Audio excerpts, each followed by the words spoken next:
आपका स्वागत है। मैं हूं आपके साथ रुचिका राज। आज इस बुलेटिन में बात होगी आरजेडी नेता तेजस्वी का चुनावी वादा, हमारी सरकार बनी तो 10 लाख बेरोजगार युवाओं को देंगे नौकरी। बिहार चुनाव से ठीक पहले जदयू में बड़ा बदलाव, अशोक चौधरी बनाए गए प्रदेश कार्यकारी अध्यक्ष। जदयू में शामिल हुए पूर्व डीजीपी गुप्तेश्वर पांडे, नीतीश के आवास पर ली पार्टी की सदस्यता। भाजपा ऑफिस में हंगामा, सुशील मोदी के सामने भाजपा कार्यकर्ताओं ने पकड़े एक दूसरे के गिरबान, कार को घेरा, काफी देर तक फंसे रहे। आखिर में एक और कर्जदार देश पर चीन की दादागिरी से भड़क उठा ब्रिटेन, ड्रैगन के खिलाफ खोला मोर्चा। तमाम बड़ी खबरों से पहले एक नजर सुर्खियों पर। भागलपुर में पीपी अध्यक्ष और सीएम कैंडिडेट पुष्पम प्रिया चौधरी पर केस।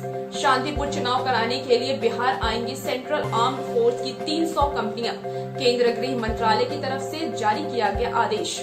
सिवान में मुखिया की गोली मारकर हत्या। प्रधानमंत्री नरेंद्र मोदी ने कहा, नए किसान बिल से किसानों को होगा फायदा, उन्हें जहां अच्छे दाम मिलेंगे वहीं फल सब्जी बेच सकेंगे। और सुर्खियों के बाद अब बात करेंगे आज की सबसे बड़ी खबर की। राजद ने अपने चुनावी वादों का पिटारा खोल दिया है। रविवार को पटना में राजद ऑफिस में तेजस्वी यादव ने कहा कि हमारी सरकार बनी तो कैबिनेट की पहली बैठक में 10 लाख युवाओं को रोजगार देने का फैसला करेंगे। 50,000 पुलिस कर्मियों की भर्ती होगी। तेजस्वी ने प्रेस कॉन्फ्रेंस में कहा है कि बिहार युवाओं का राज्य है, यहाँ 60% युवा है, लेकिन युवाओं का सबसे ज्यादा पलायन यही से होता है। जनता दल यूनाइटेड में बड़ा फेरबदल किया गया है। विधानसभा चुनाव से ठीक पहले नीतीश कुमार सरकार में मंत्री अशोक चौधरी को बड़ी जिम्मेदारी सौंपी गई है। उन्हें बिहार जदयू का कार्यकारी अध्यक्ष बनाया गया है। प्रदेश अध्यक्ष वरिष्ठ नारायण सिंह के अस्वस्थ होने की वजह से पार्टी ने यह फैसला लिया है।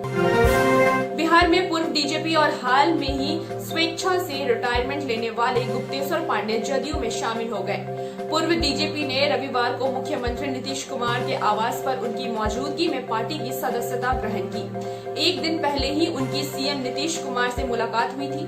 खबरों की माने तो आगामी विधानसभा चुनाव में गुप्तेश्वर पांडे जदयू की ओर से चुनाव भी लड़ सकते हैं। भाजपा ऑफिस के अंदर रविवार को दोपहर काफी हंगामा हुआ। मुख्यमंत्री सुशील कुमार मोदी की गाड़ी को लखीसराय से आए भाजपा कार्यकर्ताओं ने काफी देर तक घेरे रखा। वहां मौजूद कार्यकर्ताओं से झड़प की। मोदी के सामने एक दूसरे का गिरबान पकड़ा और खूब धक्का मुक्की हुई।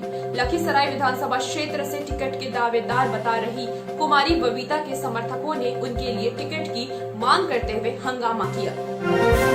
बिहार विधानसभा चुनाव की तारीख के घोषणा होने के साथ ही पूरे बिहार में आदर्श आचार संहिता लागू हो गई है। भागलपुर में इसके कथित उल्लंघन पर पॉपुलर पार्टी अध्यक्ष और मुख्यमंत्री पद की उम्मीदवार पुष्पम प्रिया चौधरी पर केस दर्ज कराया गया है। भागलपुर जिले के नाथनगर थाना में अंचला अधिकारी राजेश कुमार की लिखित शिकायत पर आचार संहिता उल्लंघन का मामला दर्ज कराया गया है। विधानसभा चुनाव के दौरान किसी प्रकार की कोई गड़बड़ी न हो, इसे ध्यान में रखते हुए केंद्र सरकार की तरफ से एक बड़ा कदम उठाया गया है। सेंट्रल आर्म्ड फोर्स की 300 कंपनियों की शांतिपूर्ण चुनाव कराने के लिए बिहार भेजने का आदेश दिया गया है। इसे लेकर केंद्रीय गृह मंत्रालय की तरफ से एक आदेश भी जारी कर दिया गया है। बीजेपी के युवा मोर्चा के नवयुक्त राष्ट्रीय अध्यक्ष तेजस्वी सूर्या ने अपने पहले प्रवास में सोमवार को बिहार आ रहे हैं। कांग्रेस के पूर्व अध्यक्ष राहुल गांधी और आरजेडी नेता तेजस्वी यादव पर तंज कसते हुए सूर्या ने कहा है कि वे लोग बेरोजगारी की बात कर रहे हैं जिन्होंने कभी नौकरी नहीं की थी और उन्हें पहली सैलरी मिलने की खुशी कैसी होती है इसके बारे में जानकारी नहीं है। बिहार विधानसभा चुनाव की तारीखों के ऐलान के साथ ही महागठबंधन में सीट शेयरिंग को लेकर हलचल तेज हो गई है। इस बीच खबर ये भी है कि वीआईपी यानी विकासशील इंसान पार्टी के राष्ट्रीय अध्यक्ष मुकेश सहनी ने तेजस्वी यादव समेत कांग्रेस के नेताओं से डिप्टी सीएम के पद की मांग की है। सीट शेयरिंग के मामले को लेकर दिल्ली में कांग्रेस नेता अहमद पटेल के अलावा पटना में तेजस्वी यादव से मुकेश सहनी ने मुलाकात की है। शरद यादव की घर वापसी की कोशिशों को उनकी ही पार्टी ने बड़ा झटका दे दिया है। लोकतांत्रिक जनता दल के राष्ट्रीय कार्यकारिणी की रविवार को हुई बैठक में जदयू के साथ वापस जाने के फैसले को सिरे से खारिज करते हुए महागठबंधन में बने रहने का प्रस्ताव पारित कर दिया गया है। सिवान के महाराजागंज प्रखंड के बेऊर पंचायत के मुखिया सुनील सिंह की करसौत नहर पुल के समीप अपराधियों ने गोली मारकर हत्या कर दी। सुनील सिंह सिवान से बुलेट से महाराजागंज आ रहे थे, तभी पीछे से आ रहे अपराधियों ने कसौत नहर पुल के समीप घेर कर गोली मार दी। मिलते हैं एक छोटे से ब्रेक के बाद।